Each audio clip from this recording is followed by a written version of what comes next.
আমাদের ভালোবাসার জন্য দিবস পালন করতে হয় না, প্রতিটা মুহূর্ত আমাদের ভালোবাসা দিয়ে হৃদয়টাকে সমৃদ্ধ করে দিয়েছে কে?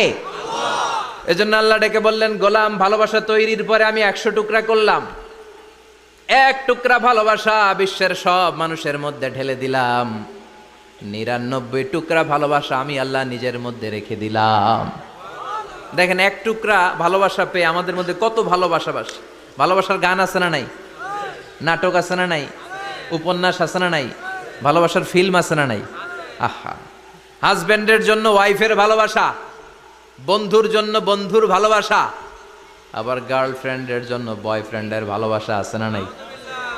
আমরা কি এই ভালোবাসা করব? ভালোবাসা সব হবে বিয়ের পরে। চিল্লায় বলেন ঠিক কিনা? আপনি আপনার হাত স্ত্রীর হাতের সাথে মিলালে 2 হাতের সগীরা গুনাহ মাফ করে দেয় কে? আপনি আপনার নজরটা স্ত্রীর চেহারার দিকে ফেললে চোখের সগীরা গুনাহ মাফ করে দেয় কে?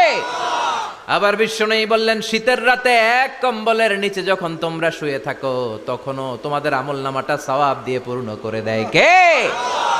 কি সুন্দর Islam! What a balanced religion we have got from our lord. আল্লাহর কাছ থেকে কি ভারসাম্যপূর্ণ জীবন বিধান আমরা পেয়েছি। পরকিয়া করলে গুনাহ, আর স্ত্রীর সাথে ভালোবাসা প্রকাশ করলে সওয়াব আছে না নাই?